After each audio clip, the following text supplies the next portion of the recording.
Good afternoon, YouTube. We are here with my 05 STS. Sorry for the shaky camera. Pull my sleeve up.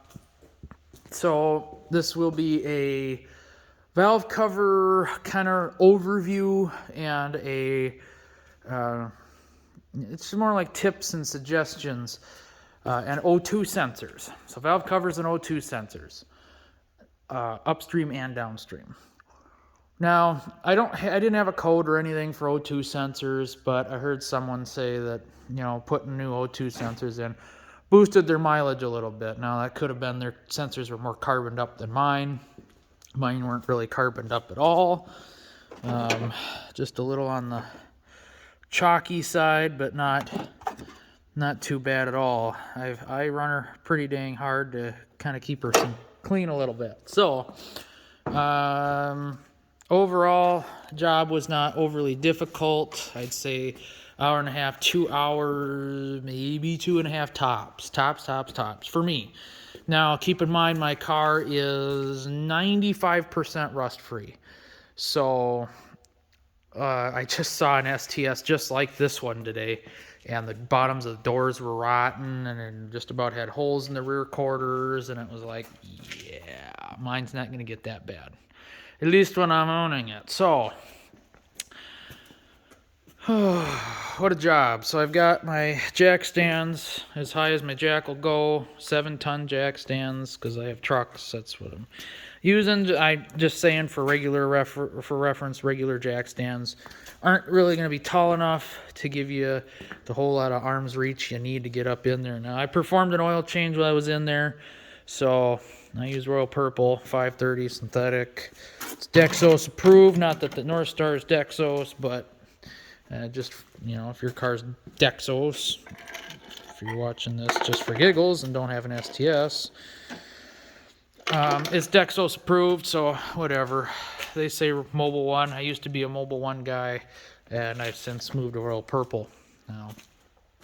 Anyway, I still use an AC Delco filter.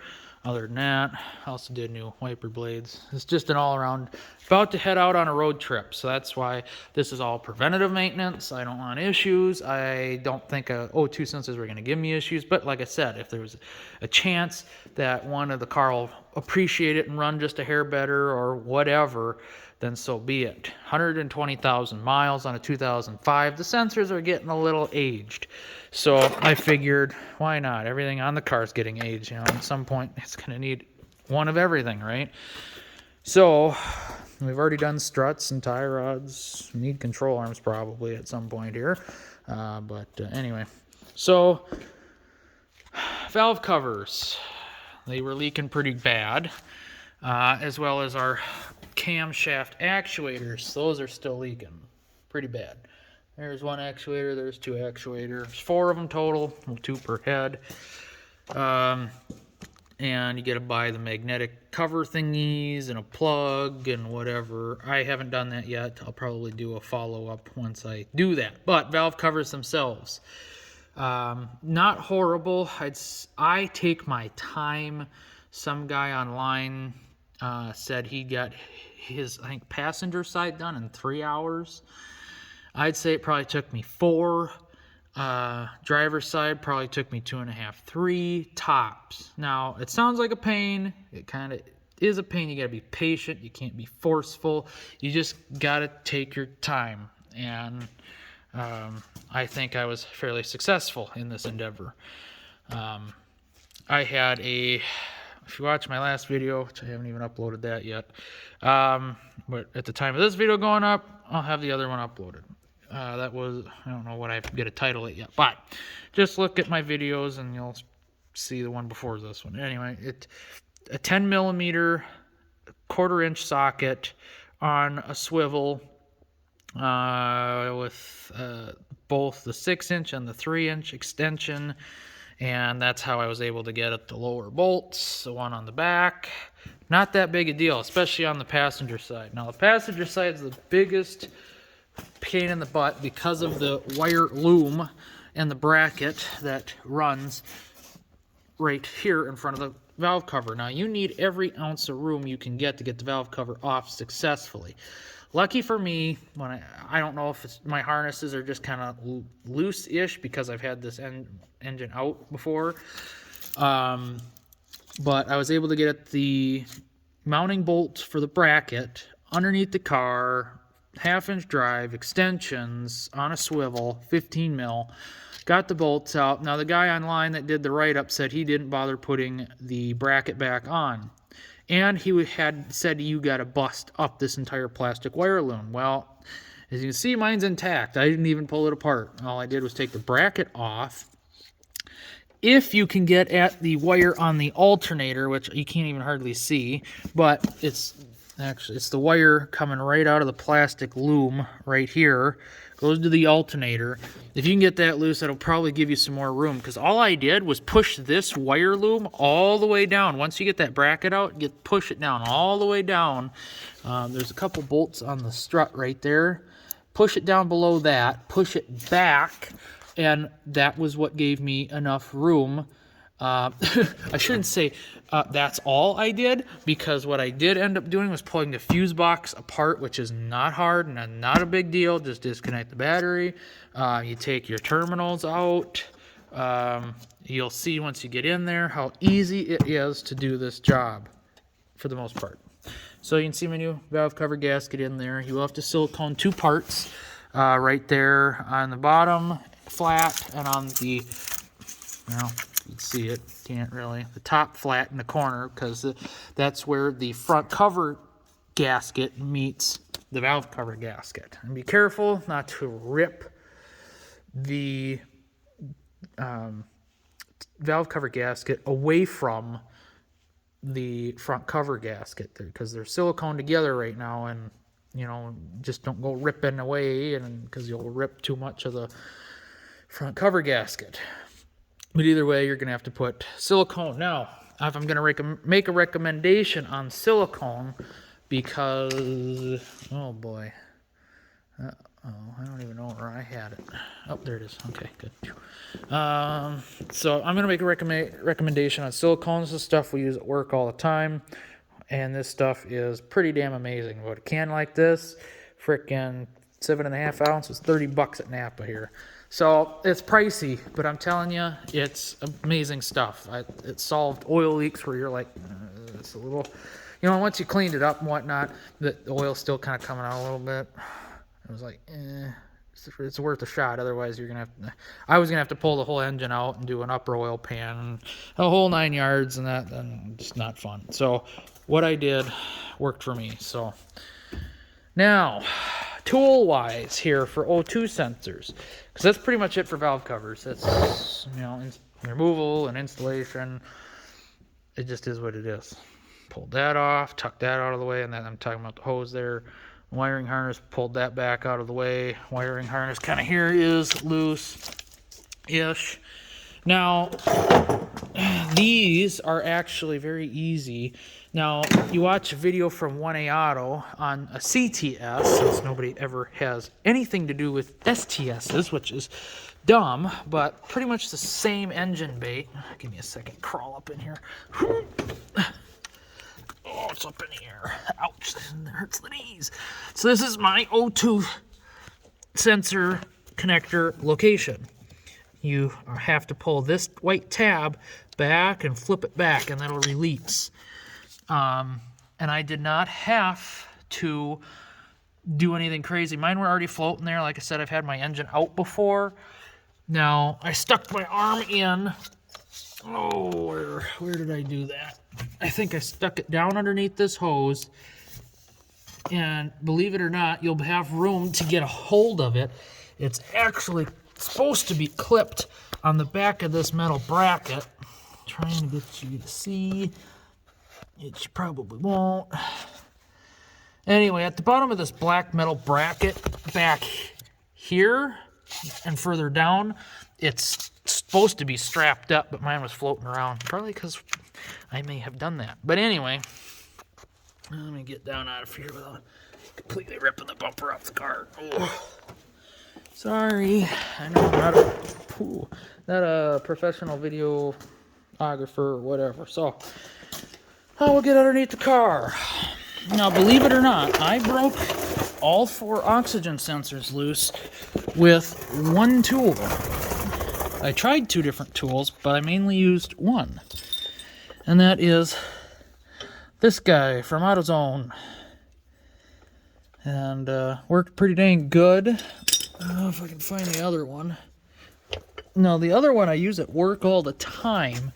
And that I think I got at O'Reilly's, but of course when you want it you can't find it. That's just how the tools work, right? It's down here somewhere. Anyway, it's gonna bug me. There it is. Behind the light. Why are you down there? Anyway, so this is what I use at work all the time. Problem I had with this is that it only sits on the socket. Oh, I'll show you.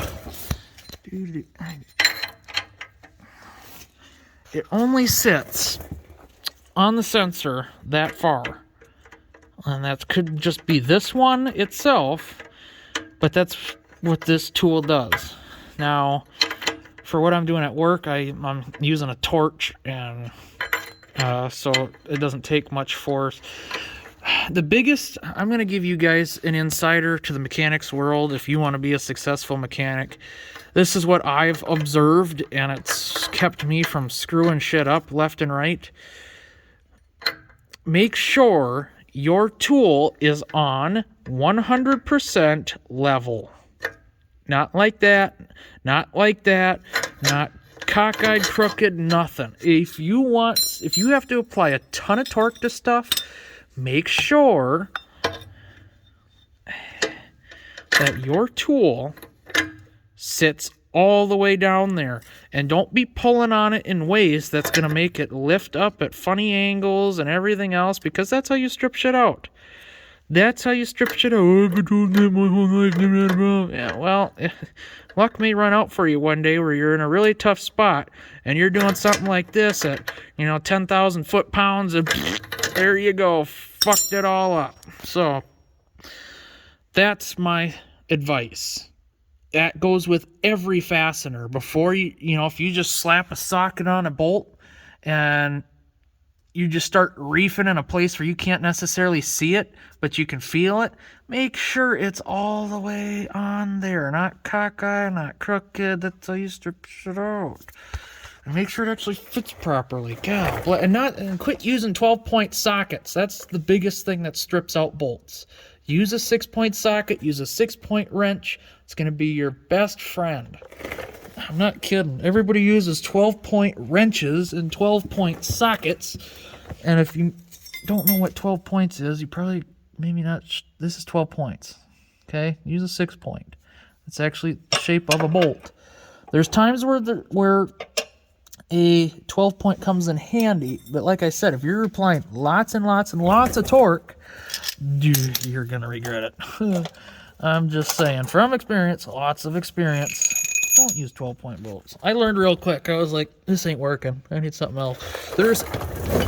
My philosophy as a mechanic has been, there is a right tool for the job. A tool for the job.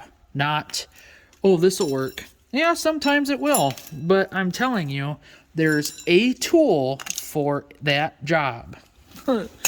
If you don't have, sometimes, like especially with this job, having this tool made this job infinitely easier. Now, I was able to break it loose from up in this area. The other side, I had to go from that side, not this side. Even though there's more room on this side, I had to come in from that way. And obviously, those ones speak for themselves, wherever they're at here. Yeah, those ones speak for themselves. But anyway, so hopefully that helps somebody make a little bit more professional decision about when they're going to work on stuff. Figure out what tools are going to be the best for your job. Don't just, I got some Chinese socket set off of Amazon for $5. That's going to do my job. Like, yes, it may. But I can tell you, if you ain't got the right tools and you bung the job up, there's probably a better tool for that job. That's just been my freaking experience, and that's why you see mechanics a lot of mechanics toolboxes have nothing but copious amounts of tools. And if you want to call it duplicates, triplicates, you know, different wrench styles. So you've got a bunch of the same size, but they're all different styles. Flex head, 6-point, ratcheting, 12-point, locking, this, that, the other. There's a reason for it, because there's lots of times where specific tools come in very handy. So if you want to get serious about wrenching, just know there's a reason we buy a bunch of tools. Now, I'm not saying go buy the most expensive tools possible, but there are times where Matco, Cornwell, Snap-on are the only ones that really design these tools and have these tools that are super duper handy. I don't buy Snap-on or Matco if I absolutely don't have to. But like I said, there's times we've got specialty tools that you can't buy at Harbor Freight.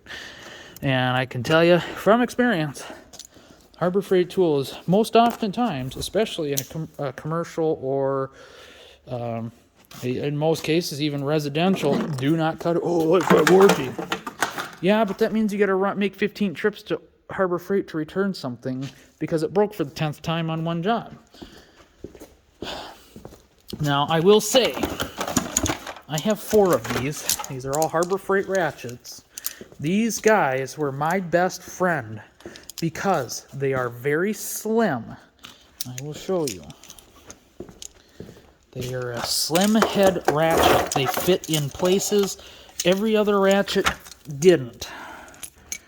If you can get them to stand up a little bit. It doesn't look like much of a difference, but it is. It is a monumental difference when you get in the tight spots. And the problem is all these new ones I bought, newer, because I bought my first one years ago. And years ago, before they were selling remanufactured ones, they were great. They held a lot of torque. They were very handy, 1/4 inch on one end, 3/8 on the other. The only problem is the stupid lock ring here would pop out, and then the stupid head would fall out, or the ratcheting mechanism. Well, now they're rebuilt, and that's like all they're selling is remanufactured ones, and they can't handle 25 foot-pounds. They just snap. And it's like, freaking garbage. That's the problem with all these. The gears are all stripped out in them.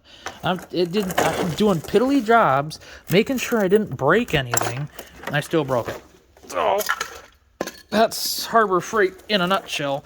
Granted, I know they got their icon shit and whatnot now, but you want to take your chances, go ahead. But I tried using some of like those at work, working on heavier or medium duty and heavy duty stuff, and I can tell you, they don't hold up worth a damn. Oh, well, you're using them at home, it's perfectly fine. Well, on some applications, yes, but like I said, I got 3 of them. Those aren't from work, those are from home. I was supposed to have 2 at work and 2 at home. Well, it turned out I broke both of them at work instantly, and then was using them at home and broke them instantly, and it was like, well. So, Matco actually has slim head ratchets. Now, I'm waiting for mine to show up. I ordered it back in November. Today's, well, pretty much April 1st, so our Matco guy's supposed to show up tomorrow. He better have my freaking ratchet in hand because it's been months and I'm tired of waiting.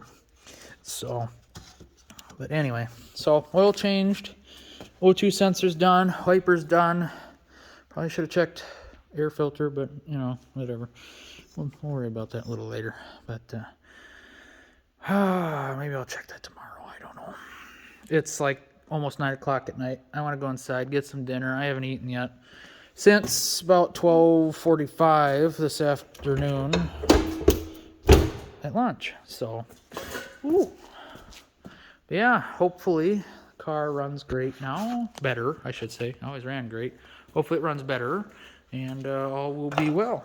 So, hope you guys enjoyed. Stay tuned for more updates, because there's always going to be more. So, thanks for watching. God bless.